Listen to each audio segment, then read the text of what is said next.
వాక్యంలోకి వెళ్ళబోయే ముందు ఒక వచనాన్ని చూద్దాం. అపోస్తుల కార్యములు 10వ అధ్యాయం 35వ వచనం. అపోస్తుల కార్యములు 10వ అధ్యాయం 35వ వచనం.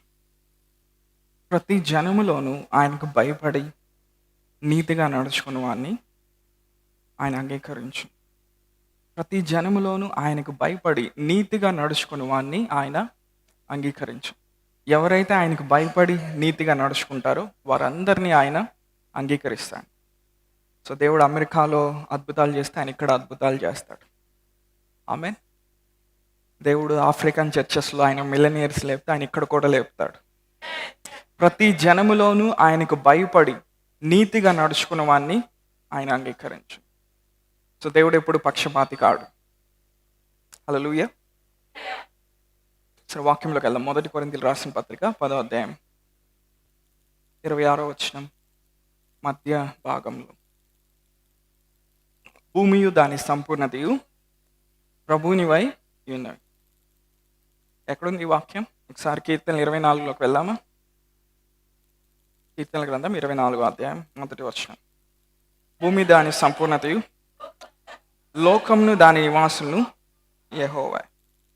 సో ఈ భూమి ఎవరిదంట? దేవునిదంట. హల్లెలూయా. సో ఈ భూమిలో ఉన్న ప్రతిదీ కూడా, ప్రతి విధమైన నిధులు, ధనము, ఐశ్వర్యం, ఆస్తులు, ల్యాండ్స్, ప్రాపర్టీస్ అన్నీ కూడా దేవునివి అంట. హల్లెలూయా. మనుషులు ఇక్కడ సంపాదించుకొని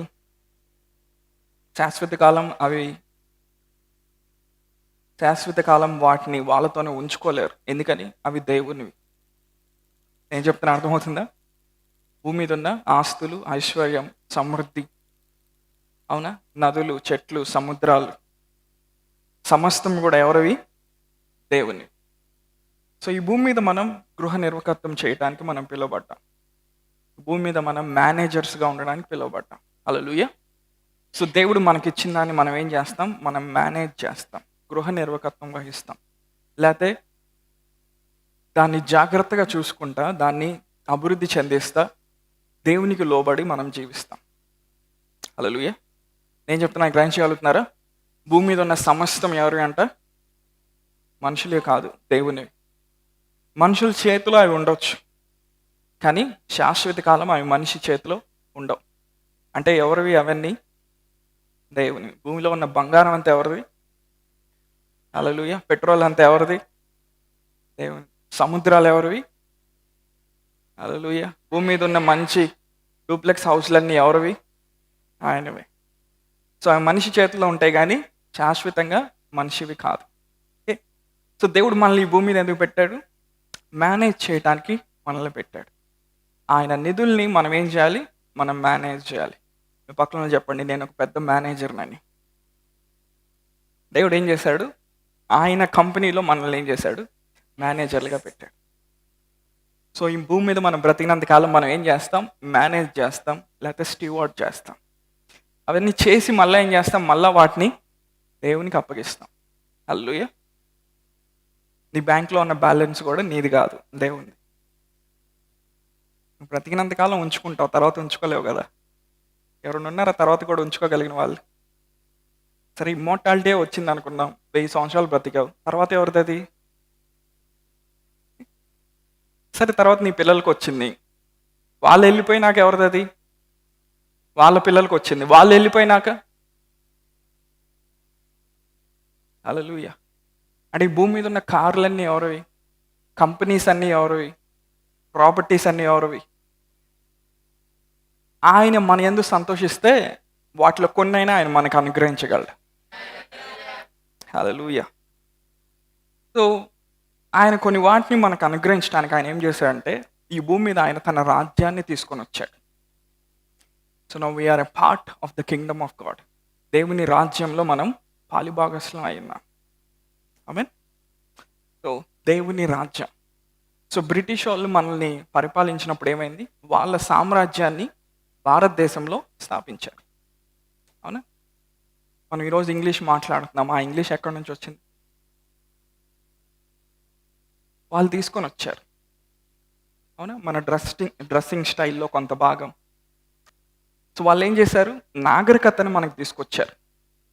బ్రిటిష్ కింగ్డమ్‌లో ఉండేటువంటి స్టైల్‌ని, కల్చర్‌ని మనకు తీసుకొచ్చారు. హల్లెలూయా! వాళ్ళ యొక్క జీవిత విధానాన్ని మనకి నేర్పించారు. మనుషుల్ని గౌరవించటం. అవునా? తర్వాత స్కూల్స్ వాళ్ళు పెట్టారు. కాలేజెస్ వాళ్ళు పెట్టారు. యూనివర్సిటీస్ కట్టారు. హాస్పిటల్స్ పెట్టారు. అంటే ఇవన్నీ గూడా వాళ్ళ ఎంపైర్‌లో, వాళ్ళ సామ్రాజ్యంలో ఒక భాగం. అంటే బ్రిటిష్ వాళ్ళు ప్రపంచంలో ఎక్కడికెళ్ళినా వాళ్ళ కల్చర్‌ని తీసుకొనొస్తారు. వాళ్ళ సంస్కృతిని తీసుకొనొస్తారు. హల్లెలూయా! ఒకప్పుడు ఆఫ్రికన్స్ ఒకలాంటి నిలువుటంగీలేసుకు తిరుగుతా ఉండేవాళ్ళు. బాగా వెనకబడిన దేశాల్లో ఒక్కళ్ళు కూడా సూట్‌లేసేవాళ్ళు కాదు. కానీ ఎప్పుడైతే బ్రిటిషోళ్ళు ఆఫ్రికాలో కొన్ని ప్రాంతాల్లోకొచ్చారో, ఈరోజు అక్కడున్న ప్రజలు మనోళ్ళ కంటే ఎక్కువ సూట్‌లేస్తా ఉంటారు. ఆ సంస్కృతి ఎక్కడి నుంచొచ్చింది? బ్రిటిష్ యొక్క వాళ్ళ సామ్రాజ్యంలో భాగం. ఆమేన్.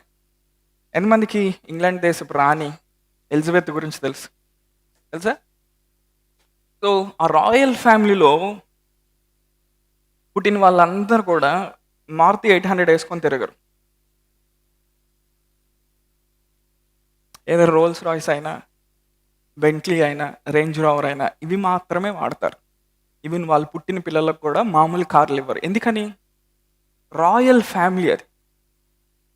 హల్లెలూయా! ఎలిజబెత్ రాణి ఆహ్, ఆహ్, ఆమె కింద వచ్చిన సంతానం అంటే ఎన్ని తరాలైనా వాళ్ళు వేరే కారు వాడకూడదు. ఎందుకని? అది ఆ రాజరికంతో కూడిన ఆ కుటుంబానికి ఉండేటువంటి సంస్కృతి. హల్లెలూయా! సో, ఇప్పుడు మనం ఏ రాజ్యంలో ఉన్నాం? దేవుని రాజ్యంలో మనం ఉన్నాం. మన కల్చర్, మన సంస్కృతి, మన అలవాట్లు, మన పద్ధతులు అన్నీ కూడా ఎక్కడి నుంచి వస్తున్నాయి? పరలోకం నుండి వస్తున్నాయి. హల్లెలూయా! అంటే మన చేతుల్లోకి ధనం కూడా ఎక్కడి నుంచి రాబోతా ఉంది? పరలోకం నుండి రాబోతా ఉంది. అది భూమి మీదే ఉంటది. కానీ పరలోకం ఏం చేస్తది? అది మన వైపుకు తిప్పుతది. హల్లెలూయా! ఎందుకని? ఆయన యొక్క రాజ్యాన్ని మనం ఇంకా ముందుకు తీసుకెళ్ళి విస్తరింప చేయడానికి. హల్లెలూయా! సో, మనం దేవుని రాజ్యంలో ఏమై ఉన్నాం? మనం అంబాసిడర్స్ అయి ఉన్నాం. హల్లెలూయా! నమ్ముతున్నారా? దేవుని రాజ్యంలో మనం ఏమై ఉన్నాం? రాయల్ అంబాసిడర్స్ అయి ఉన్నాం. సో, ఈరోజు నేనేం చెప్తున్నాను? నువ్వు దేవుని కుమారుడు, కుమార్తె అని చెప్తున్నాను. హల్లెలూయా! దేవుని సంస్కృతి కలిగినటువంటి వ్యక్తి. మనం అందరం ఎక్కడున్నాం? ఆయన రాజ్యంలో ఉన్నాం. మత్తయి సువార్త 16వ అధ్యాయంలోకి వెళ్దాం. మాథ్యూ చాప్టర్ 16 18వ వచనం. పరలోక రాజ్యం యొక్క తాళపు చెవులు నీకు ఇచ్చేదను. For I will give unto thee the keys of the kingdom. Hallelujah! పరలోక రాజ్యం యొక్క తాళపు చెవులు. అందరూ చెప్తారా? పరలోక రాజ్యం యొక్క తాళపు చెవులు. Keys of the kingdom of haven. చెప్పండి. పరలోక రాజ్యం యొక్క తాళపు చెవులు. ఆ తాళపు చెవులు మనం కలిగి ఉంటే పరలోక రాజ్యాన్ని మనం ఓపెన్ చేయొచ్చు. అవునా? ఆ తాళపు చెవులు మనం కలిగి ఉంటే పరలోక రాజ్యం పనిచేయకుండా క్లోజ్ చేయొచ్చు. పేతురుకి ఇచ్చాడంటే దేవుడు ఎవరికి ఇచ్చాడు? అది సంఘానికి ఇచ్చాడు. హల్లెలూయా!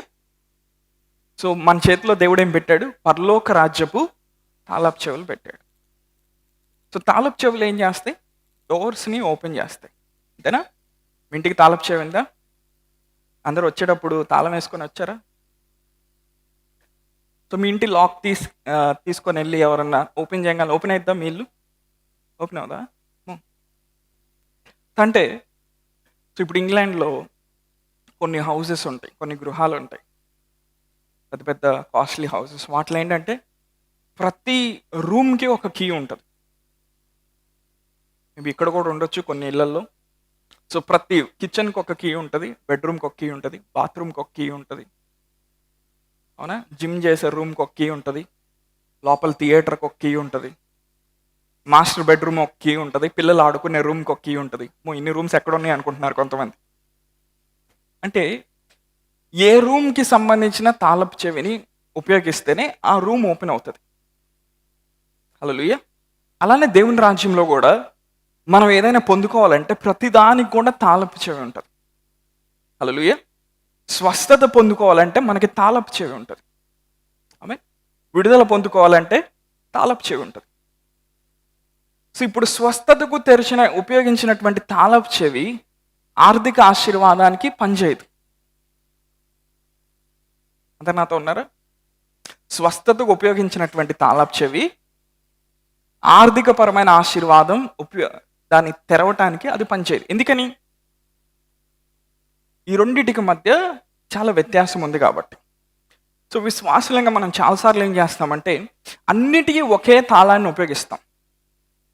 ప్రార్థన అనేది ఒక తాళపు చెవి, కానీ అన్నిటికీ అదే తాళపు చెవి కాదు. అవునా? వాక్యం అనేది ఒక తాళపు చెవి. తాళపు చెవుల్లో మాస్టర్కి ఏంటి? వాక్యం. ఆమేన్. వాక్యపు వెలుగు వచ్చినప్పుడు ఏ డోర్నైనా నువ్వు ఓపెన్ చేయొచ్చు దేవుని రాజ్యంలో. ప్రార్థన చేసినప్పుడు అన్ని డోర్స్ నువ్వు ఓపెన్ చేయలేవు. నేను చెప్తున్నా అర్థమవుతుందా? అంటే వాక్యం ఎక్కువ, ప్రార్థన తక్కువ అని కాదు. ప్రార్థన కొన్ని ద్వారాలను తెరుస్తుంది, కానీ వాక్యపు వెలుగు అన్ని ద్వారాలను తెరవగలదు. అలాగే గత వారం మనం చూసాం మత్తయి సువార్త 11వ అధ్యాయం అనుకుంటే, యేసుప్రభువు వారు ఏం చేశారు? గుడ్డి వాళ్ళకి ఆయన చూపునిచ్చారు, కుంటి వాళ్ళని ఆయన నడిచేటట్టు చేశాడు. కానీ బీదలకు ఆయన ఏం చేశాడు? ప్రార్థన చేయలే. ఆయన బీదలకు ఏం చేశాడు? ఆయన సువార్త ప్రకటించాడు. అంటే వాళ్ళకేదో రెవల్యూషన్ వాళ్ళకి ఇచ్చాడు, వాళ్ళకేదో ప్రత్యక్షత ఇచ్చాడు. ఆ ప్రత్యక్షత కానీ వాళ్ళు అందులో కానీ వాళ్ళు వెలిగించబడితే ఏమవుతుంది? వాళ్ళ జీవితాలు మార్చబడుతున్నాయి. హల్లెలూయా. ఉదాహరణ, స్వస్థత కోసం ప్రార్థన చేస్తున్నావు, దేవుని వాక్యాన్ని నమ్ముతున్నావు. ఇప్పుడు నీకేం వస్తుంది? స్వస్థత వస్తుంది. కానీ ఆర్థిక ఆశీర్వాదానికి ఈ తాళపు చెవి పనిచేయదు. సో ఆర్థికంగా ఆశ్రయించబడాలంటే దేవుడు వాక్యంలో పెట్టిన ఆర్థిక నియమాలన్నీ మనం పాటించాలి. హల్లెలూయా. అవి పాటించినప్పుడు ఇప్పుడు ఏమవుతుంది?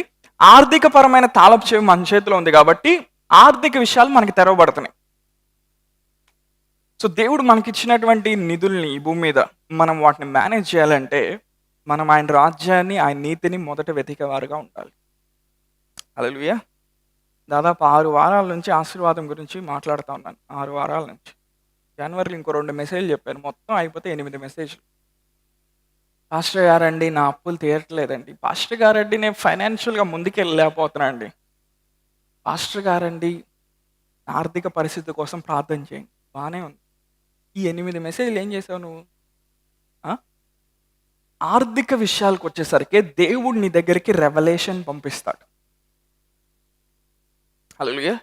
సో ఇప్పుడు ఒక 2 వ్యక్తుల గురించి చెప్తాను. ఒక వ్యక్తి సంఘానికి వచ్చాడు, తనకేదో స్వస్థత అవసరమైంది, మేబీ తలనొప్పి అనుకుందాం. అతను సంఘానికి వచ్చాడు, వాక్యం విన్నాడు. అవునా? వాక్య ప్రత్యక్షతను అతను పట్టుకున్నాడు, దాన్ని అభ్యాసంలో పెట్టడం ప్రారంభించాడు. ఇక్కడున్న అనాయింటింగ్తో కనెక్ట్ అవ్వడం ప్రారంభించాడు. ఓకే. కొంతకాలం అయిన తర్వాత ఒకరోజు తన ఆఫీస్కి వెళ్ళి చూసుకోగానే అతనికి తలనొప్పి పూర్తిగా తగ్గిపోయిందన్న విషయాన్ని అతను గ్రహించాడు. హల్లెలూయా. ఓకే. ఇంకొక వ్యక్తి ఉన్నాడు, అతనికి కూడా తలనొప్పి ఉంది. ఇక్కడికి వచ్చాడు, అతను కూడా పాస్టర్ గారి చేత ఎవరి చేత ప్రార్థన చేయించుకున్నాడు. ఇప్పుడేమైంది? అది కూడా స్వస్థపడింది. జాగ్రత్త వినండి. ఇప్పుడు 2 వ్యక్తులు వచ్చి ఇక్కడ సాక్ష్యం చెప్తున్నారు.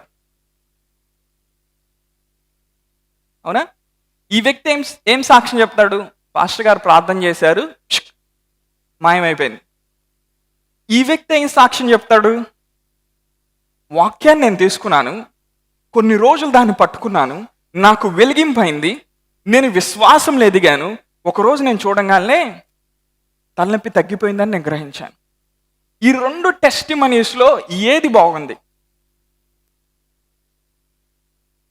ఇటు సైడ్దా ఇటు సైడ్దా? హల్లెలూయా. అంటే ఇదేమో చిన్నపిల్లలకి, ఇదేమో ఆత్మీయంగా ఎదగాలి అనుకున్న వాళ్ళకి. 2 టెస్టిమనీస్లో ఒకటి గొప్ప ఒకటి తక్కువ అని నేను అనట్లేదు, 2 ఎక్సలెంట్గా ఉన్నాయి. కానీ ఈ వ్యక్తి విశ్వాసాన్ని అభ్యాసం చేయాల, ఈ వ్యక్తి యొక్క స్పిరిట్ మ్యాన్ ఎదగల, ఈ వ్యక్తి యొక్క అంతరంగ పురుషుడు శక్తిని ధరించుకోలే. కానీ ఈ వ్యక్తి ఏం చేశాడు? He practised faith. విశ్వాసాన్ని ఏం చేశాడు? అభ్యాసం చేశాడు. అంతరంగ పురుషునికి ఏమైంది? బలం వచ్చింది.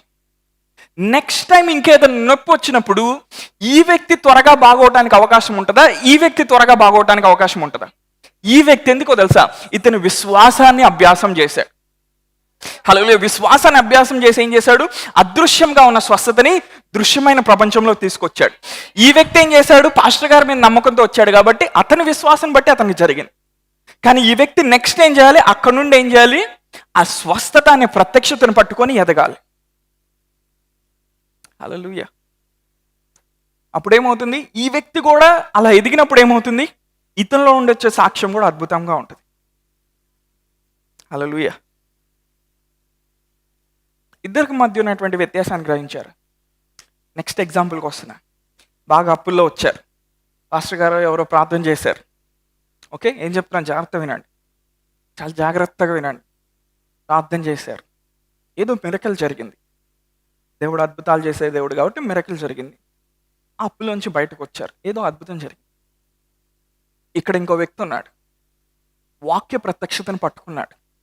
కొన్ని నెలలు లేకపోతే కొంతకాలము వాక్యాన్ని తీసుకొని పోరాటం నేర్చుకున్నాడు. వెలుగు వచ్చింది. ఆర్థిక నియమాలను పాటించాడు. దేవుడు ఆర్థిక ఏమేం చెప్పాడో వాటిని అభ్యాసంలో పెట్టడం మొదలుపెట్టాడు. హల్లెలూయా. వీళ్ళిద్దరిలో ఒక కంపెనీ పెట్టాలంటే ఫస్ట్ ఎవరు పెట్టగలుగుతారు? ఎందుకని? అది జరగటానికి వాక్యాన్ని అభ్యాసంలో పెట్టాడు, విశ్వాసాన్ని నేర్చుకున్నాడు. అంటే దేవుడు అద్భుతాలు చేసే దేవుడే, అందరికీ ఆయన అద్భుతాలు చేస్తాడు. కానీ he wants your spirit man to grow. Hallelujah. So ఇక్కడ నేనేం చెప్తున్నానంటే, ప్రతిసారి అప్పుల కోసం ప్రార్థన చేసినప్పుడు ఏవో మిరకల్స్ జరగవు. కొన్ని జరుగుతాయి దేవుని కృపను బట్టి. కానీ దేవుని లీగల్ సిస్టంలో అది పద్ధతి కాదు. నువ్వు ఆర్థికంగా ఆశ్రయించబడాలంటే నువ్వేం చేయాలి? ఆర్థిక నియమాలు పాటించాలి. ఆర్థిక సంబంధమైన జ్ఞానం నీకు రావాలి దేవుని వాక్యంలో నుండి. హల్లెలూయా. అంతే నాతో ఉన్నారా? 1 కొరింథీయులకు రాసిన పత్రిక 10వ అధ్యాయంలోకి వెళ్దాం. 10వ అధ్యాయం 13వ వచనం అందరం చదువుదాము. 1 కొరింథీయులకు రాసిన పత్రిక 10వ అధ్యాయం 13వ వచనం. దేవుడు నమ్మదగిన వాడు, మీరు సహింపగలిగినంతకంటే ఎక్కువగా ఆయన మిమ్మను శోధింపబడనీయడు. అంటే మనకు వచ్చే ప్రతి సమస్య, కష్టం కూడా మనం దాన్ని సహించగలమంట. ఆమేన్. అంతేకాదు సహింపగలుగుటకు ఆయన శోధంతో కూడా తప్పించుకొని మార్గమును కలుగు చేయండి.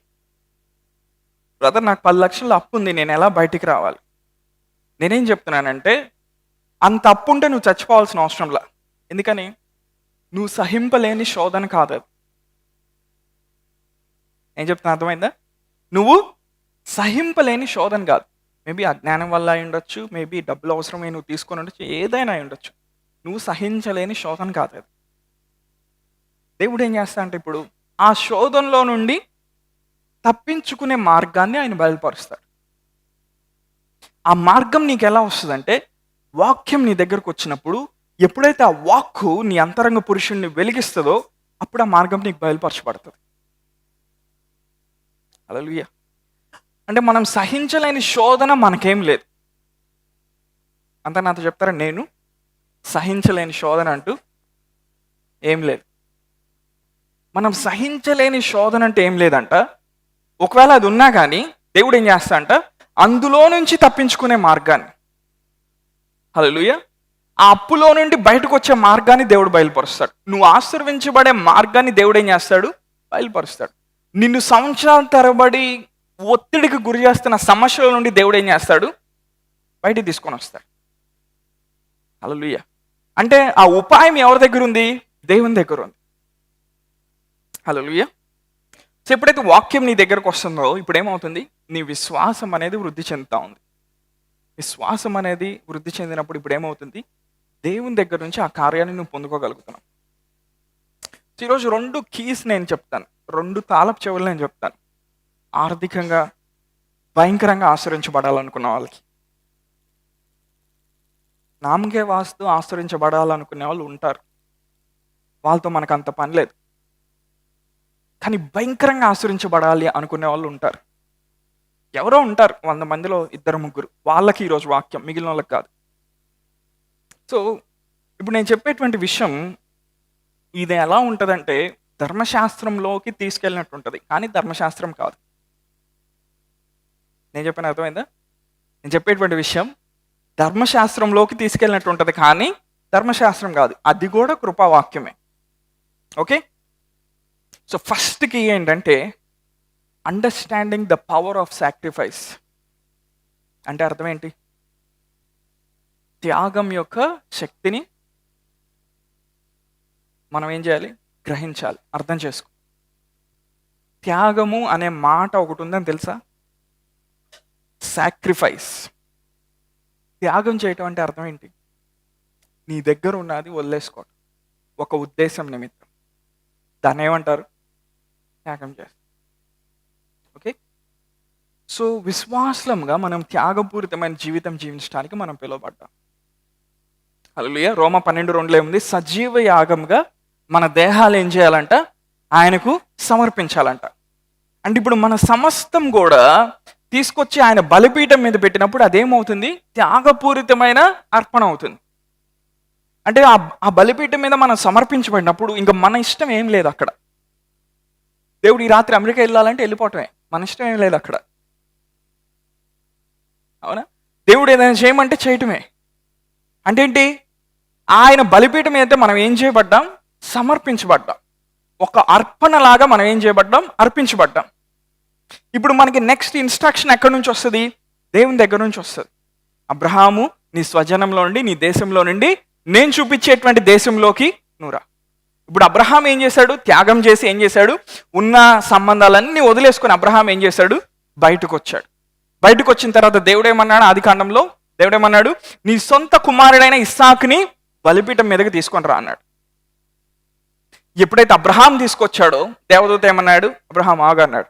తర్వాత దేవుడు ఏమని ఆశ్రయించాడు అబ్రహాంని? నిన్ను ఆశ్రయించే వారిని నేను ఆశీర్వదిస్తాను. అప్పటి వరకు దేవుడు ఒక హైయర్ లెవెల్ ఆఫ్ బ్లెస్సింగ్ గురించి మాట్లాడలేదు.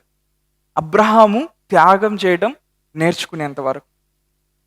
సో ఆత్మీయ జీవితంలో త్యాగం ఏం సూచిస్తుందంటే మనం కలిగిన వాటన్నిటికంటే అందరికంటే దేవుణ్ణి ప్రేమిస్తున్నాం అన్న దానికి సూచన. హల్లెలూయా. అంటే దేవుడు ఊరికనే త్యాగాలు కోరతారని కాదు. త్యాగం ఎందుకంటే, సమర్పణ ఎందుకంటే, సాక్రిఫైస్ ఎందుకంటే, ఆఫరింగ్ ఎందుకంటే మనం దేవుణ్ణి ప్రేమిస్తున్నామని చెప్పడానికి అదొక నిర్వచనం. హల్లెలూయా. దేవుణ్ణి ప్రేమించి వారు ఏం చేస్తారు? ఆయన ఆజ్ఞలు గాకుంటారు. దేవుని ప్రేమించి వారు ఏం చేస్తారు? ఆయన స్వరం విని ఆయన ఏం చెప్తే అది చేయడానికి ఇష్టపడతారు. ఎవరైనా అలాంటి వాళ్ళు ఉన్నారు ఇక్కడ. మీరు ఆ లెవెల్లోకి రావాలి.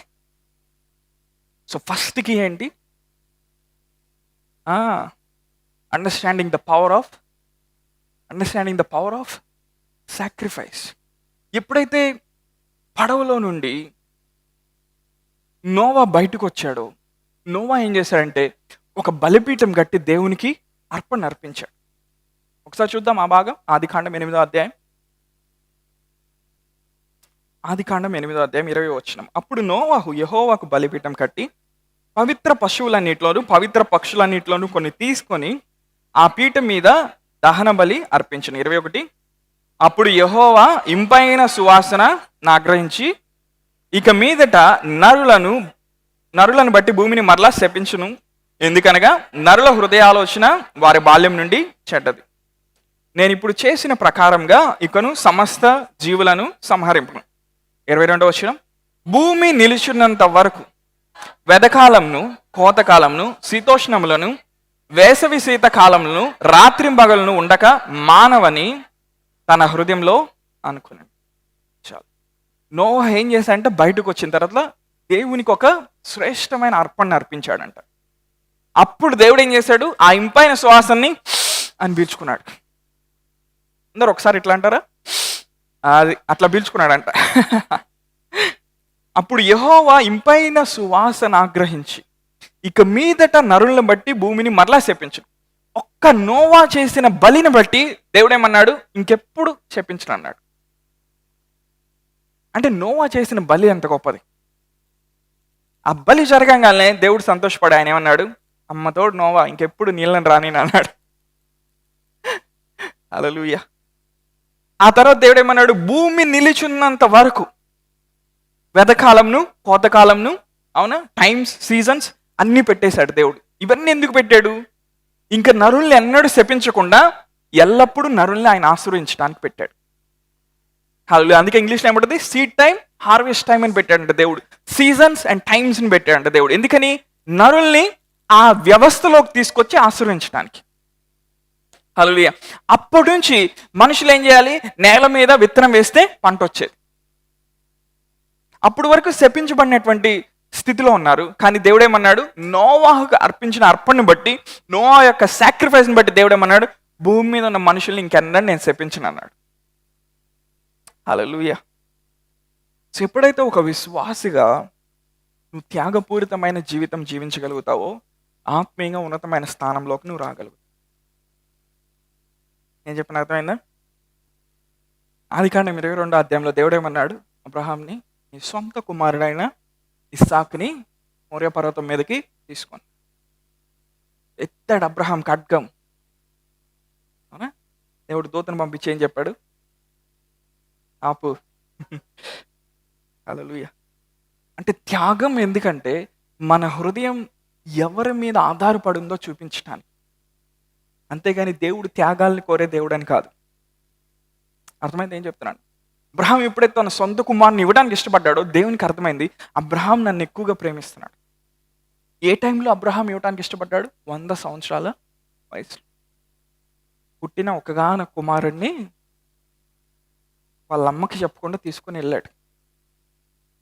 2 సమూయేలు గ్రంథం 24వ అధ్యాయంలో ఇజ్రాయెల్ ప్రజల మధ్యలోకి తెగులు వచ్చింది. కొన్ని వారాల క్రితం చెప్పాను కదా. తెగులు వచ్చినప్పుడు దావీదు ఏం చేశాడు? అక్కడ ఒక ల్యాండ్ని కొని దేవుడు ఏం చేశాడు? దావీదు ఏం చేశాడు? ల్యాండ్ని కొని ఏం చేశాడు? అందులో బలిని అర్పించాడు.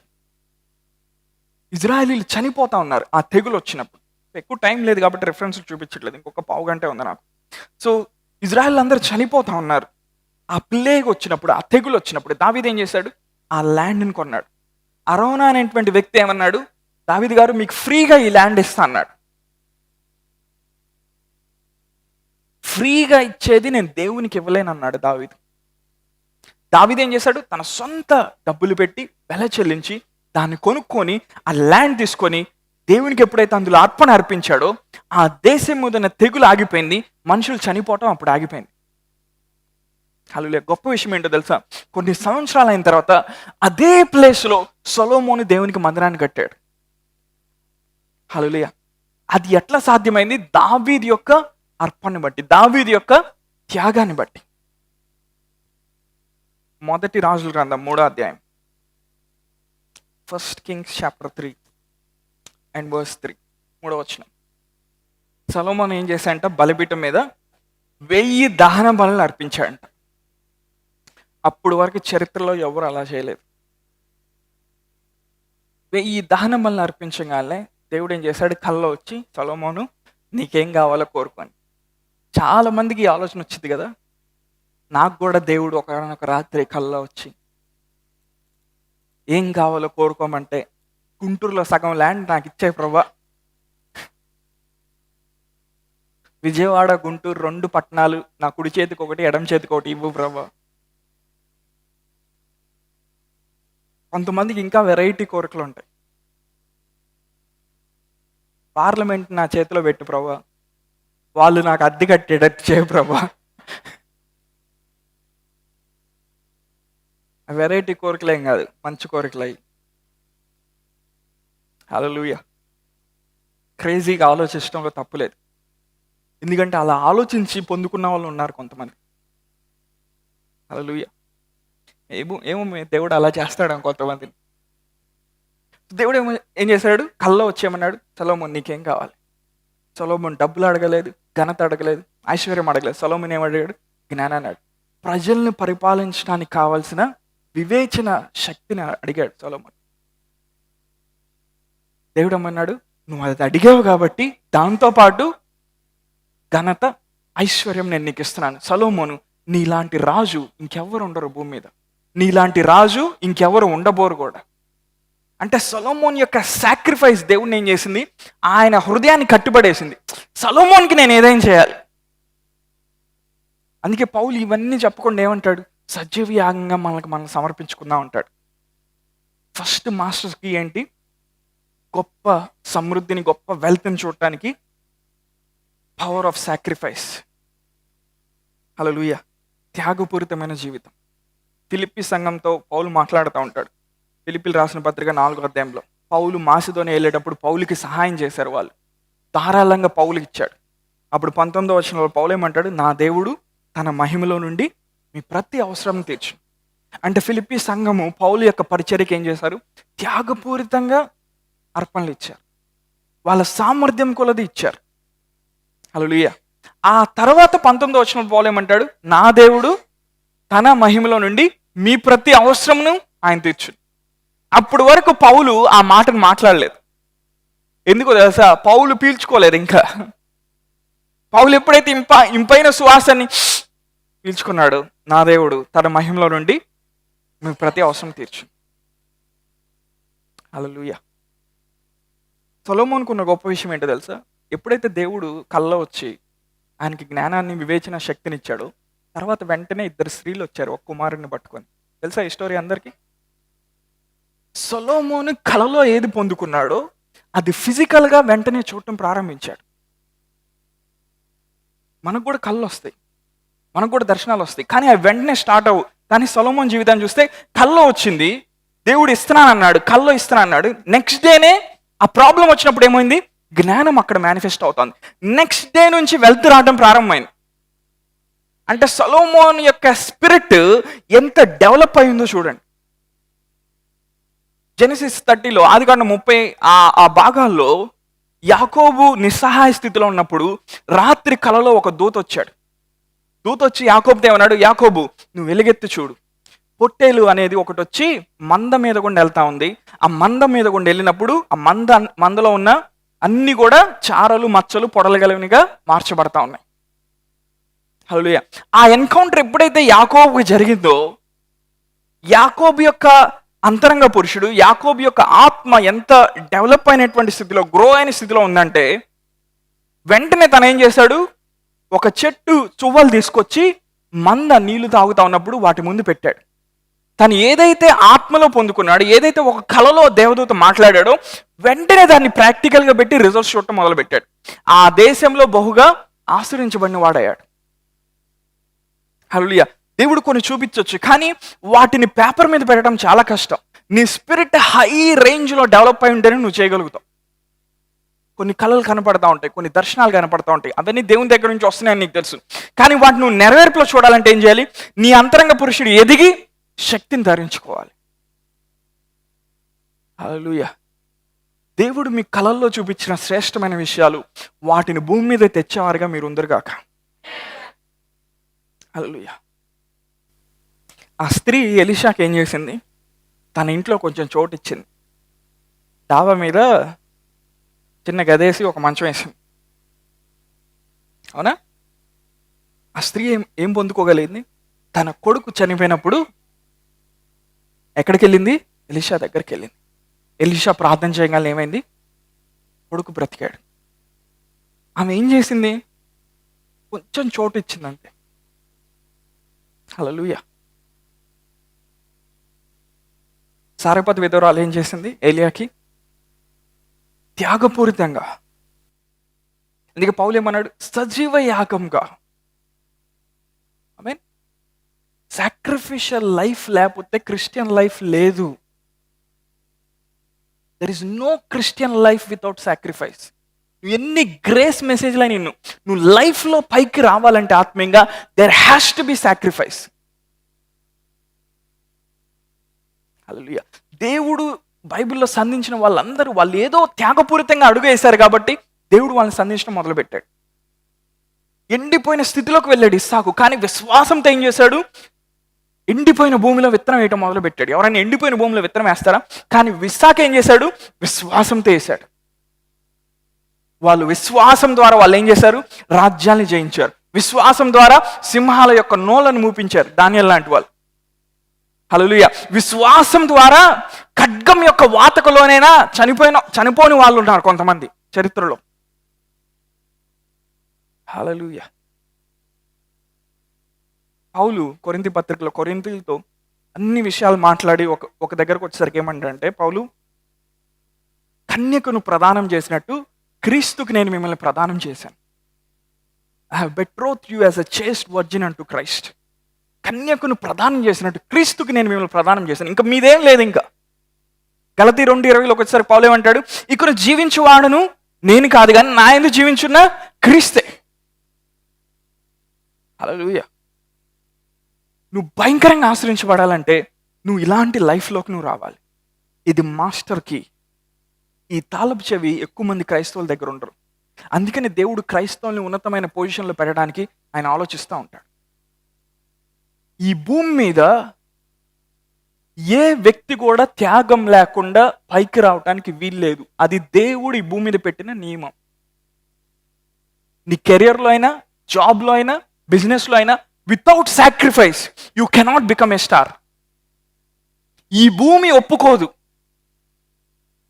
మరి మీరు కొంతమంది అంటారు, తల్లిదండ్రుల దగ్గర నుంచి కొంతమంది కోట్లు ఆస్తి వారసత్వంగా వాళ్ళు తీసుకుంటారంటారుగా. వాళ్ళు తీసుకున్న దాని వెనకాల ఉన్న స్పిరిట్స్ వాళ్ళని ఎంజాయ్ చేయనివ్వు ఆ ఆస్తిని. ఎందుకంటే ఒక వ్యక్తి కొన్ని నియమాలు పాటించి డెవలప్ అయితేనే కానీ ఈ భూమి మీద కొంత ధనాన్ని పట్టుకోవడానికి దేవుడు అవకాశం ఇస్తాడు. మన అంబానీని, అదానీని, నీరవ్ మోడీని వీళ్ళందరినీ చూసి మనం ఏదో అనుకుంటాం. వాళ్ళని టార్మెంట్ చేసే స్పిరిట్స్ ఎట్లా ఉంటాయి అంటే చాలా భయంకరంగా ఉంటాయి. వాళ్ళు చాలా భయంకరమైన సమస్యలో ఉంటారు. అంత మనకు వద్దు, లేకపోతే అది మనకు సంబంధం లేదు, లేకపోతే వాళ్ళు తప్పని నేను అనట్లేదు. ప్రతిదీ కూడా ఈ భూమి మీద దేవుడు పెట్టిన లీగల్ సిస్టమ్ని ఫాలో అవ్వాలి. మీరు ఎప్పుడైనా కోటీశ్వరులను కలిసారా? వాళ్ళతో మాట్లాడారా? మనం ఏమనుకుంటామంటే ఎవరన్నా బాగా ఫ్లైట్లో తిరుగుతుంటే, కాస్ట్లీ కారుల్లో తిరుగుతూ ఉంటే, ఊరికే పబ్బులకి తిరుగుతూ ఉంటే, ఊరికే డబ్బులు జలసాగా ఖర్చు పెడతా ఉంటే, అబ్బా వీళ్ళెంత ఆశ్రయించబడిన వాళ్ళు అనుకుంటాం. లేదు. వాళ్ళ లోపల ఉన్న వెలితిని పూడ్చుకోవడానికి కొన్ని చేస్తూ ఉంటారు. వాళ్ళ మీద పడి ఎక్కేటువంటి స్పిరిట్స్ ఎలా ఉంటాయి? చాలా భయంకరంగా ఉంటాయి. అంటే ఈ భూమి మీద వెల్త్ అంతా కూడా దేవుంది. హల్లెలూయా. నీ కెరీర్లో అయినా, నీ లైఫ్లో అయినా, నీ జాబ్లో అయినా నువ్వు త్యాగం లేకుండా పైకి వస్తే దేవుడు ఒప్పుకోడు. దేవుడు కాదు, ఈ భూమి ఒప్పుకోదు. కొంతమంది విశ్వాసాలు రేపొద్దున పరలోకంకి వెళ్తారు. దేవా నాకు ఆ కిరీటం ఇవి, ఈ కిరీటం అంటే, ఏం కిరీటం నీకు ఇచ్చేది అంటాడు దేవుడు. He sees the sacrifice in you.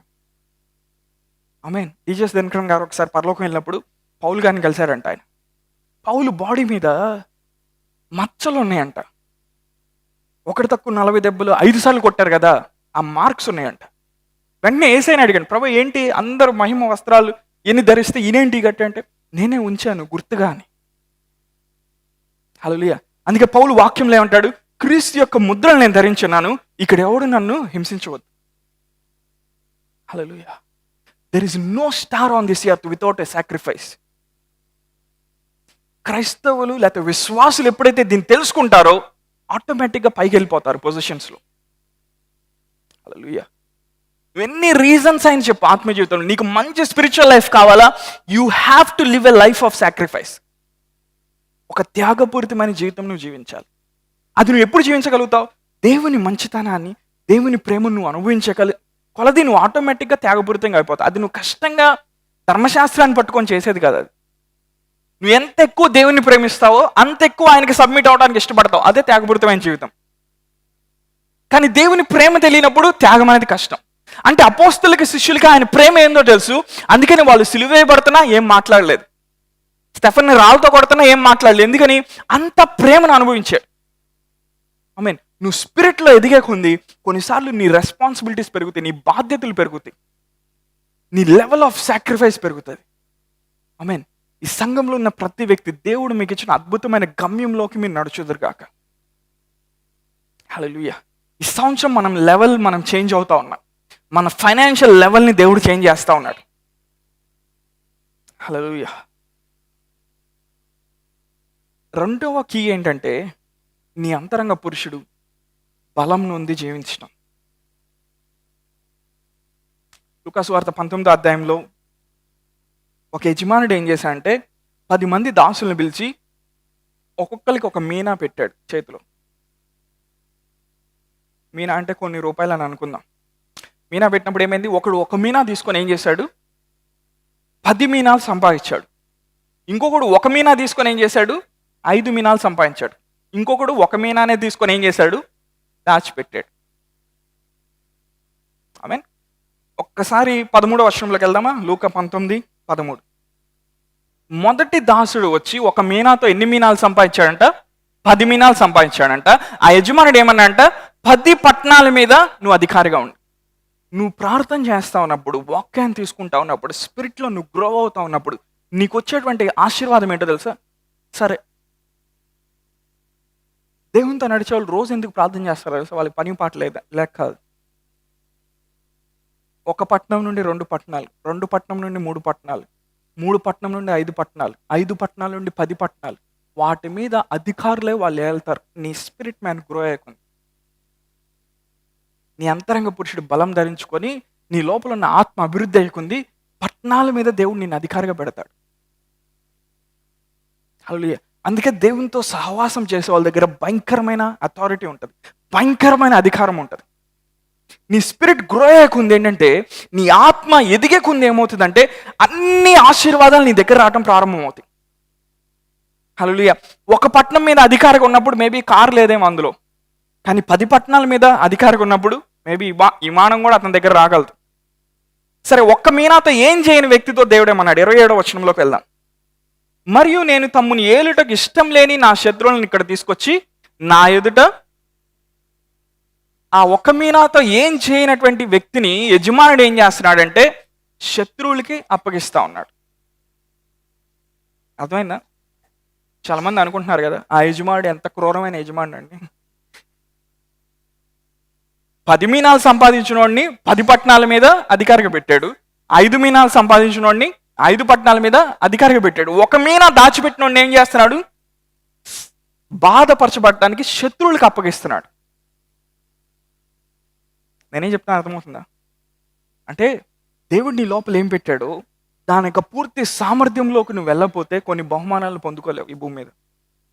ఆమేన్. అందుకనే నువ్వు త్యాగపూరితమైన జీవితం జీవించడం నేర్చుకోవాలి. హల్లెలూయా. నేను చెప్పాను, గ్రహించగలిగారు ఎవరైనా? అందరికీ ఆ 10 మందికి ఇచ్చింది ఎన్ని మీనాలు? ఒక్కొక్కడికి ఒక్కొక్క మీనానే ఇచ్చాడు. ఒరే, ఒక మీనాతో నువ్వేం చేయలేకపోయావా? అయ్యో తప్పు అయిపోయిందా, అయ్యో ఏం చేయలేవు అనట్లా యజమానుడు ఏమంటున్నాడు? శత్రువులను తీసుకెళ్ళంటారా, వీడిని ఇరక్కొడతారా అంటున్నాడు. అంటే నీ స్పిరిట్ గ్రో అయ్యకుంది, నువ్వు ఏలుబడి చేయటం మొదలు పెడతావు. ఇది దేవుని యొక్క లీగల్ సిస్టమ్. ఇప్పుడు నాకు ఎవరైనా వచ్చి ఒక కాస్ట్లీ కార్ ఇచ్చారనుకుందాం. దేవుడు ఏం చూస్తాడంటే వాళ్ళు కారు ఇచ్చారా, విమానం ఇచ్చారా దేవుడు చూడ్డు. నేను చెప్తాను జాగ్రత్తగా వినండి. దేవుడు ఏం చూస్తా అంటే దాన్ని హ్యాండిల్ చేసే విధంగా నా స్పిరిట్ ఆ స్థానంలోకి గ్రో అయిందా లేదా, అది మాత్రమే దేవుడు చూస్తాడు. నా స్పిరిట్ ఆ స్థానంలోకి గ్రో అయినప్పుడు ఏమైంది? ఆ కాస్ట్లీ కార్ కానీ ఏదైనా కానీ అది నా దగ్గర ఉండటానికి, నేను నా దగ్గర ఉంచుకోవడానికి నాకు అర్హత లేదు. హలో, నేను చెప్తున్నా అర్థమవుతుందా? నా స్పిరిట్ దాన్ని చూసుకునేటువంటి సామర్థ్యంలోకి ఎదక్కపోతే అది నా దగ్గర ఉండటానికి నాకు అర్హత లేదు. కానీ ఎప్పుడైతే నేను ఆత్మీయంగా ఎదిగి ఉంటానో, హ్యాండిల్ చేసే సామర్థ్యాన్ని నేను కలిగి ఉంటానో, అది నా దగ్గరకు వచ్చినా దేవుడు ఏమండి. ఎందుకని? ఆల్రెడీ దేవుడు నా ఆత్మ ఎంతవరకు ఎదిగిందో దేవుడు చూస్తాడు. హల్లెలూయా. నేను చెప్పిన అర్థం కావు, కానీ అర్థమైనట్టు ఉండండి. ఈరోజు నేనేం చెప్తున్నాను? దేవుని రాజ్యంలో అన్ని లీగల్గా వస్తాయి.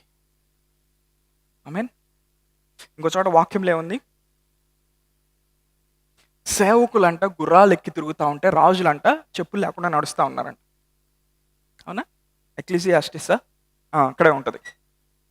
అంటే అర్థం ఏంటి?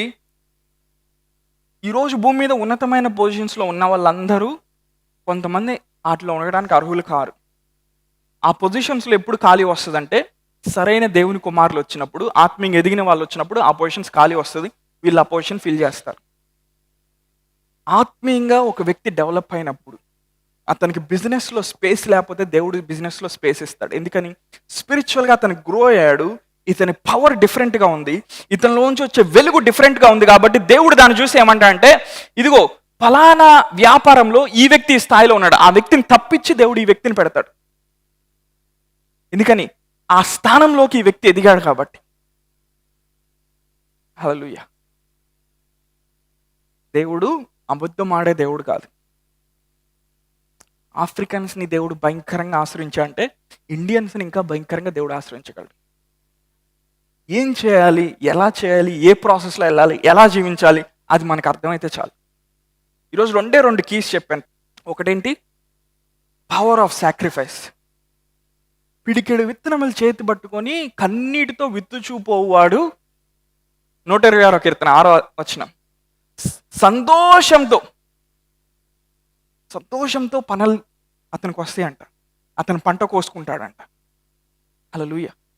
పిడికెడు విత్తనములు చేతి పట్టుకొని కన్నీటితో ఏడ్చు విత్తుచూపోవాడు అంటే అతను విత్తుతా ఉన్నప్పుడంట కన్నీళ్ళు వస్తున్నాయంట. కానీ అతని జీవితం అక్కడితో ఆగిపోట్ల. మరలా ఏం చేస్తున్నాడు? సంతోషంతో పనులకు వస్తాడంట. తర్వాత అతను విత్తేటప్పుడు ఎలా వచ్చినాయి? అతని హృదయం ఎలా ఉంది? The power of sacrifice. Hallelujah. ఎంతమంది నాతో ఉన్నారు? నేను ఈరోజు మీకు చెప్పింది నచ్చలేదా? నచ్చదు మ్యాక్సిమం. తప్పదు, మరేం చేద్దాం. ఎప్పుడు మనం బేబీస్ని తయారు చేయలేం కదా. నానా నోట్లో పాల పీక పెట్టుకో, అది ఎప్పుడు వర్కౌట్ అవ్వవు. జైంట్స్ని మనం లేపాలి. రాజ్యాల్ని ఏలుబడి చేసేవాళ్ళు ఎక్కడి నుంచి రావాలి? మంది పరలోకంలో మిమ్మల్ని కొంతమందిని నేను చూసినప్పుడు కిరీటాల మీద కిరీటాలు ఉండాలి. మీకు పిల్ల బచ్చాలని మనం తయారు చేయట్లా. ఇలాంటి భయంకరమైనటువంటి స్ట్రెచ్చింగ్లోకి ఈ సంవత్సరం దేవుడు మనల్ని తీసుకెళ్ళబోతున్నాడు. సంవత్సరం దేవుడు మన విశ్వాసాన్ని, లాస్ట్ ఇయర్ వచ్చిన కోవిడ్ దీని ముందు సరిపోదు, ఈ సాగదీయటం ముందు సరిపోదు. గుర్తుపెట్టుకోండి, నేను చెప్తున్నాను. ఈ సంవత్సరం సంఘాలని దేవుడు లాగుతున్నాడు. మామూలుగా విశ్వాసంలో లాగుతూ ఆయన ఏం చేస్తా అంటే పిండుతాడు, స్క్వీజ్ చేస్తాడు. స్పాంజిని కానీ చేతిలో పట్టుకొని పిండితే లోపలే నీళ్ళని మొత్తం బయటకు వచ్చింది. ఈ సంవత్సరం మనలో చాలా మంది అలాంటి పరిస్థితులు ఉండి వెళ్ళబోతున్నాం. హల్లెలూయా. నువ్వు త్యాగపూరితమైన జీవితం జీవించినప్పుడు నువ్వు విల్డర్నెస్లో వెళ్ళినా అది ఫ్రూట్ఫుల్ ల్యాండ్గా మారిపోద్ది. ఎందుకంటే ఆ అరణ్యమైన ప్రదేశంలో కూడా దేవుడు తన ఆత్మను పంపిస్తాడు. యెషయా 32 ప్రకారం. హల్లెలూయా. ఈ రెండు జరుగుతూ ఉన్నప్పుడు దేవుడు ఏం చేస్తాడు తెలుసా? మనం ఇయర్ ఆఫ్ వండర్స్గా పెట్టుకున్నాం కాబట్టి వండర్స్ కూడా చేస్తాడు దేవుడు. సో జరగబోతున్నాయి కొన్ని ఈ సంవత్సరం. భయపడమాకండి. మీ విశ్వాసం సాగదీయబడినప్పుడు మీరు భయపడమాకండి. శోధనలో గుండా వెళ్ళినప్పుడు మీరు భయపడమాకండి. శ్రమలో గుండా మీరు వెళ్ళినప్పుడు మీరు కృంగిపోమాకండి. హల్లెలూయా. ఏం చేయాలి? నిరీక్షణతో ఆయన వైపు చూడాలి. బ్రేక్ టు దేవుడు ఇస్తాడు. ఈ కార్యం జరిగిద్దంతే. 10 సంవత్సరాలుగా ప్రార్థన చేస్తున్నా జరగట్లేదు, ఈ కార్యం జరిగిద్ది ప్రభు అంతే. విశ్వాసం లేకపోతే ఇంకెందుకండి? నువ్వు 10 సంవత్సరాలు చూసి వదిలేసావంటే అది విశ్వాసం ఉన్నట్టు కాదు. విశ్వాసం ఏం చేస్తుంది తెలుసా? వచ్చిందాకా దాన్ని చూస్తానే ఉంటుంది. అదృశ్యంగా ఉన్నది దృశ్యమైన దాకా వచ్చేదాకా విశ్వాసం చూస్తూనే ఉంటుంది. హల్లెలూయా. సంవత్సరం మనం పెరగబోతున్నాం సంఖ్యలో, కానీ ఈ సంవత్సరం మనం ఐశ్వర్యంలో పెరగబోతా ఉన్నాం. ఈ సంవత్సరం దేవుడు మన విశ్వాసాన్ని స్ట్రెచ్ చేస్తున్నాడు. పరిశుద్ధాత్మ దేవుడు నిన్ను ఒక త్యాగపూరితమైన జీవితంలోకి ఆయన పిలుస్తూ ఉన్నాడు. హల్లెలూయా. 2 మాస్టర్ కీస్ చెప్పాను.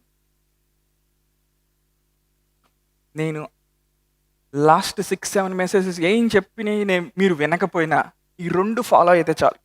కరెక్ట్గా 1 ఇయర్ తర్వాత కనపడండి నాకు. మీ లైఫ్ బ్లెస్ అవ్వకపోతే నేను వాక్యం చెప్పడం ఆపేస్తా. ఈ కీస్కి తిరుగులేదు ఈ భూమి మీద. అంతరంగ పురుషుడు బలపడి నువ్వు 10 పట్టణాల మీద అధికారం అంటే మామూలు విషయం కాదు. హల్లెలూయా. నువ్వు ఒకనొక టైంలో ఆ పవర్తో నువ్వు వెళ్ళినప్పుడు ఎక్కడికి వెళ్ళినా నీకు ల్యాండ్స్ ఫ్రీగా ఇస్తారు. నువ్వు ఇల్లు కట్టుకోవటం కాదు, ఇల్లులు నీకు ఫ్రీగా ఇస్తారు. ఇల్లు కాదు, ఇల్లులు. నువ్వు కారు కొనుక్కోవటం కాదు, ఈ భూమి మీద సిస్టమే నీ కార్లు తెచ్చి నీ ముందు పడేస్తుంది. అలాంటి ఒక పవర్ఫుల్ లైఫ్ ఒకటి ఉంది. It starts with sacrifice. అందుకే పౌలు ఏమన్నాడు? సజీవ యాగంగా. కొంతమంది 2 రోజులు ప్రార్థన చేస్తారు, 1 రోజు వదిలేస్తారు. అవునా? 4 రోజులు నమ్మకంగా చర్చకు వస్తారు, ఏదో చిన్న కష్టం రంగాలనే ఉత్తితే అనగానే వెళ్ళిపోతారు కొంతమంది. మనం అలాంటి వాళ్ళం కాదు. మనం అంతం వరకు ఈ విశ్వాసాన్ని, ఈ నమ్మకాన్ని గట్టిగా పట్టుకుంటాం. ఉడుం పట్టు అంటే తెలుసా? అది పట్టుకుంటే ఎవడు విడిపించుకోలేడు. ఉడుం పట్టు పట్టుకోవాలి ఈ సంవత్సరం విశ్వాసంతో దేవుణ్ణి. హల్లెలూయా. ఈ సంవత్సరం దేవుడు మనల్ని బ్లెస్ చేయబోతా ఉన్నాడు. ఆమేన్. పరిస్థితులు మారబోతా ఉన్నాయి. ఆర్థిక వ్యవస్థ బయట మారినా దేవుడు తన యొక్క బ్లెస్సింగ్ని ఆయన మన మీద ఉంచుతాడు. నువ్వు ఎంత స్ట్రెచ్ చేయబడినా, నీ విశ్వాసం ఎంత సాగదీయబడినా దేవుడు నిన్ను జ్ఞాపకం చేసుకుంటాడు. నీ జీవితంలో, నీ కుటుంబంలో ఆయన వండర్స్ జరిగిస్తాడు ఈ సంవత్సరం. హల్లెలూయా. మీరు ఎక్కడ ఉన్నారో అక్కడ ఒకసారి కళ్ళు మూసుకుంటారా? ఈరోజు దేవునితో ఒక ప్రమాణం నువ్వు చేయాలని కోరుతా ఉన్నాను. నీకు ఇష్టం ఉంటేనే ఆ ప్రమాణం చేయి. ప్రభువా, చిన్న పిల్లవాడిగా ఉండే స్థితిలో నుండి త్యాగపూరితంగా మీకోసం జీవించే ఆ స్థితిలోకి నేను వస్తాను దేవా. ఒక్క ప్రమాణం నువ్వు చేయగలిగితే దేవుని ఎటు చేయి. Father, I want to live a sacrificial life for your Kingdom. నీ రాజ్యం యొక్క అభివృద్ధిని నేను చూడటానికి నేను ఒక త్యాగపూరితమైన జీవితాన్ని భూమి మీద జీవించడానికి ఇష్టపడతాను. ఎవరన్నా అలా డిసైడ్ అయిన వాళ్ళు ఉంటే ఒకసారి మీరు లేచి నిలబడి నేను మీకోసం ప్రార్థన చేస్తాను. అందరు లేచి నిలబడదు. ఓకే, మీరేం డెసిషన్ తీసుకున్నారో దాన్ని బాగా గుర్తుపెట్టుకోండి. ఎవరైనా అలాంటి వాళ్ళు ఉంటే లేచి నిలబడండి. ప్రభువా, నేను రాజ్యం నిమిత్తం ఒక త్యాగపూరితమైన జీవితం నేను జీవిస్తాను. నీ రాజ్యమే నాకు first priority. I want to live a sacrificial life. Just మన చేతులు పైకెద్దాం. Father, in the name of Jesus, దేవుని యొక్క ఆత్మ నీ మీదకి బలంగా దిగి వస్తుంది. దేవుని యొక్క శక్తి నీ మీద బలంగా దిగి వస్తుంది. నీ హృదయం పాకులాడుతూ ఉంది, నీ ఆత్మ పాకులాడుతూ ఉంది. ఎప్పుడు అలాంటి లైఫ్లోకి నువ్వు వస్తావని దేవుని ఆత్మ ఆయన మీద దిగి వస్తూ ఉన్నాడు. ఈ సాయంకాలం సమయం దేవుడు నీ డెసిషన్ ఆయన కనపరుస్తూ ఉన్నాడు. కష్టం వచ్చిన, శ్రమ వచ్చిన, శోధన వచ్చిన, ప్రభువా నేను నిన్ను వెంబడిస్తాను. అవమానమైన నేను నిన్ను వెంబడిస్తాను, నింద అయినా నేను వెంబడిస్తాను. ఎందుకంటే అవి మేము అనుభవించిన తర్వాత 100 రెట్లు ఈ భూమి మీద మమ్మల్ని ఆశ్రయిస్తాను. A 100-fold blessing. డ్యూటరానమీ 1:11లో 1000-fold బ్లెస్సింగ్ అన్నా. మీరు సమ్మతించి నా మాటని మీరు గైకొని ఎడ్ల భూమి యొక్క శ్రేష్టమైన పదార్థములు మీరు అనుభవిస్తారు. భూమి యొక్క ఉన్నతమైన స్థలముల మీద ఆయన మనల్ని నిలుపుతాడు, మనం సమర్పించబడిన జీవితం జీవించినప్పుడు. ఇంకొన్ని మినిట్స్, ఇంకొన్ని నిమిషాలు నేను తీసుకోబోతా ఉన్నా. పరిశుద్ధాత్మ దేవుడు బలంగా ఆయన మన హృదయంలో ఆయన ట్రాన్స్ఫర్మేషన్ తీసుకొని వస్తూ ఉన్నాడు. కొంతమంది మీ హృదయాలు పిండుతా ఉన్నట్టు అనిపిస్తూ ఉంటుంది. The Holy Spirit power is touching your heart. పరిశుద్ధాత్మ యొక్క బలమైన ప్రేరేపణ ఆత్మలు సంపాదించాలని, పరిశుద్ధాత్మ యొక్క బలమైన ప్రేరేపణ ఆయన రాజ్యంలో నేను ఏదో ఒకటి చేయాలి. పరిశుద్ధాత్మ యొక్క బలమైన ప్రేరేపణ ఈ భూమి మీద దేవుని కోసం నేను ఏదో ఒకటి అవ్వాలి. ప్రభువా, నేను బ్రతికానంటే అందరిలాగా బ్రతకటం కాదు. నేను వెళ్ళిపోయిన తర్వాత కూడా తరతరాలు నా గురించి మాట్లాడుకోవాలి, అబ్రహాం గురించి మాట్లాడుకున్నట్లు. అలాంటి లైఫ్ కావటాన్ని నేను ఇష్టపడతా ఉన్నాను. సజీవ యాగంగా offer myself on your altar, O God. అలాంటి లైఫ్లోకి వచ్చినప్పుడు come on, pray in the spirit. Immortals మధ్యలో దేవుడు నీ నేమ్ని రిజిస్టర్ చేస్తాడు. సియోని యొక్క గ్రంథాల్లో నీ పేరు రాయబడి ఉంటుంది తెలుసా. అమర్త్యుల మధ్యలో నువ్వు ఒకడిగా గుర్తించబడతావు. ఎందుకంటే ఈ భూమి మీద నువ్వు దేవుని కోసం జీవించావు కాబట్టి. దేవుడు ఒక తరాన్ని లేపుతా ఉన్నాడు, ఒక రెమినెంట్ని ఆయన లేపుతా ఉన్నాడు.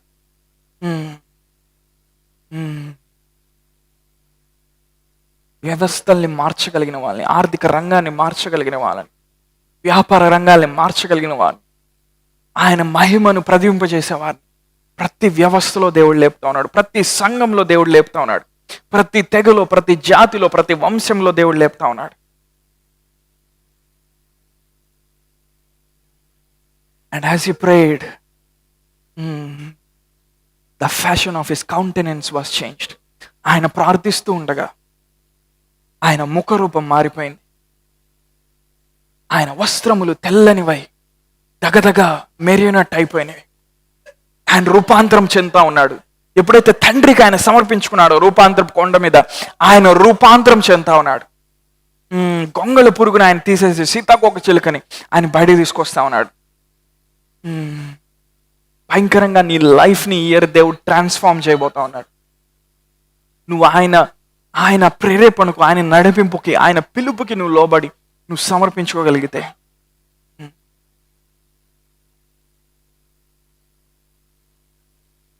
ఆయన మనతో మాట్లాడినప్పుడు మన హృదయాలు మండలేదా?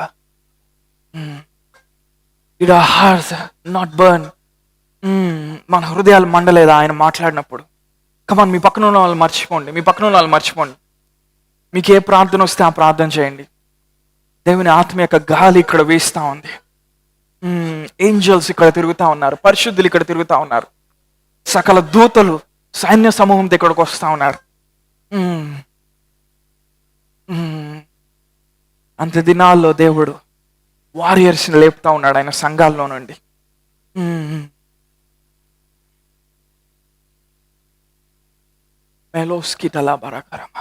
I pray in the name of Jesus. May you be filled with the power of the Holy Spirit tonight. ఒక షిఫ్ట్ నీ రాత్రి నీ ఫైనాన్సెస్లో నువ్వు చూసినట్లుగా నేను మాట్లాడుతాను. నీ లైఫ్లో ఒక షిఫ్ట్ని చూసినట్లుగా మాట్లాడుతాను. సొలొమోను దేవుని జ్ఞానాన్ని పొందుకున్నప్పుడు ఇజ్రాయెల్ దేశంలో 1000 సంవత్సరాల్లో రావాల్సిన టెక్నాలజీ సొలొమోను 30-40 ఏళ్ళలో తీసుకొని వచ్చాడు. He was a carrier of that immortal wisdom. మనుషుల మధ్యలో ఉండే జ్ఞానం కాదది, దేవతలకు మించిన జ్ఞానం అది సొలొమోను కలిగి ఉన్నాడు. బికాస్ ఆఫ్ వన్ సాక్రిఫైస్, ఒక్క త్యాగాన్ని బట్టి తన లైఫ్ ఎలా టర్న్ అరౌండ్ అయింది.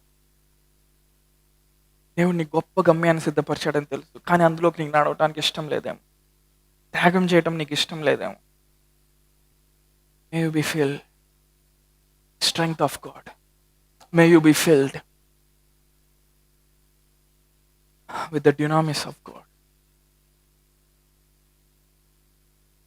పరిశుద్ధాత్మ శక్తి డైనమైట్ పేలినట్టు నీ లోపల నుండి విస్ఫోటనం వల్లే ప్రవహించినట్లుగా నేను మాట్లాడుతా ఉన్నాను. Can you feel the move of the Spirit? Can you feel the move of the Spirit? శుద్ధాత్మ నిన్ను తాకుతా ఉన్నప్పుడు ఆ తాకుదల అనుభవించగలుగుతున్నావా? Can you feel the touch of the Holy Spirit? ఆయన నన్ను తాకుతా ఉన్నాడు, ఆయన నిన్ను తాకుతా ఉన్నాడు ఈ రాత్రి. అందుకే నేను కొంచెం టైం నేను తీసుకుంటున్నాను. Can you feel the touch of the Holy Spirit tonight? ఆత్మ యొక్క తాకుదల. పరిశుద్ధాత్మ నీ తల మీద చేయబెట్టినప్పుడు, పరిశుద్ధాత్మ నీ కడుపు మీద ఆయన చేయబెట్టినప్పుడు, పరిశుద్ధాత్మ నీ అంతరంగంలోకి ఆయన చేయబెట్టినప్పుడు, out of your belly shall flow rivers of living water. జనములు నీ వెలుగు పరిగెత్తుకుంటూ వస్తారు, రాజులు నీ ఉదయకాంతికి లెగుస్తారు. What a power you are carrying, what a glory you are carrying, what an immortal life you are carrying. Meros kitalabaha.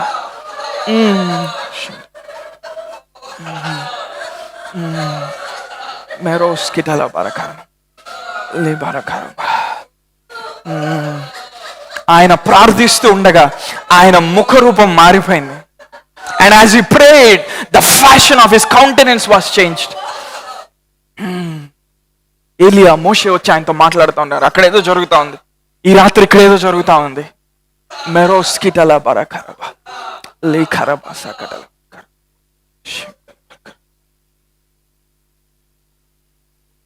నీ హార్ట్ని ఆయన transform చేస్తూ ఉన్నాడు. బయటకు రాలని అడిక్షన్స్లో ఉండి దేవుడు బయటకు తీసుకొస్తున్నాడు. నీ జీవితంలో టైం వేస్ట్ చేసి నిన్ను పైకి ఎదగనికుండా చేసి అవన్నీ వెళ్ళిపోతా ఉన్నాయి. ఈరోజు ఒక మార్పు దేవుడు నీ లోపల తీసుకొస్తా ఉన్నాడు. ఆయన్ని భయంకరంగా ప్రేమించే వాళ్ళని ఆయన లేవనెత్తాలనుకుంటున్నాడు. యోబు ఒకనొక టైంలో అంటా ఉన్నాడు, ఆయన నన్ను వధించినా సరే నేను ఆయన విడిచిపెట్టాను. Though he slay me, yet I will trust him. తండ్రి ప్రేమను పరిశుద్ధాత్మ దేవుడు నీ హృదయంలో ఆయన కుమ్మరిస్తా ఉన్నాడు. ఆ బ్లెస్సెడ్ లైఫ్లోకి దేవుడు ఈ రోజు నుండి నిన్ను నడిపిస్తాడు. కొన్నిసార్లు నైట్లు నిద్ర ఉండకపోవచ్చు, లేదు నువ్వు లేచి ప్రార్థన చేస్తూ ఉంటావు. నువ్వు పడుకున్నప్పుడు, లేచినప్పుడు ఎప్పుడు కూడా నీకు దర్శనాలు కనబడతా ఉంటాయి. ఎప్పుడు కూడా నీకు ఆత్మీయ ప్రపంచం తెరవబడి ఉంటుంది. నీ అంతరంగంలో ఆయన స్వరం వినపడతా ఉంటుంది. ఇదిగో నేను నీ హృదయం అనే తలుపు వద్ద నిలిచి నేను తడుతా ఉన్నాను. ఎవరైనా మీ హృదయం అనే తలుపు తీసినట్లా నేను వానితో కూర్చొని భోజనం చేస్తా అన్నాడు ఆయన.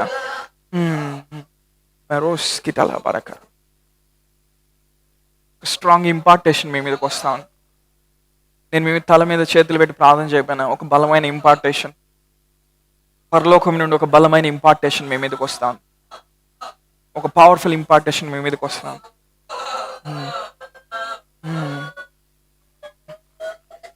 ఈ ప్రాస్పెరిటీ సిరీస్ని ఈరోజు నేను ముగించి ఉండొచ్చు, కానీ దేవుడు ముగించలేదు ఆయన పనిని. The words that are spoken unto you, for they are spirit and they are life. ఆత్మ నీ మీద అల్లాడుతా ఈ సంవత్సరం అంచెలంచెలుగా నువ్వు వర్ధిల్లేటట్టు చేస్తుంది ఆత్మ. అభిషేకం ఈ సంవత్సరం నీ మీద అల్లాడుతా స్టెప్ బై స్టెప్ నువ్వు లైఫ్లో పైకి వెళ్ళేటట్టు చేస్తుంది. Because it is the anointing of God. Thank you Jesus. Thank you Holy Spirit. Thank you lord.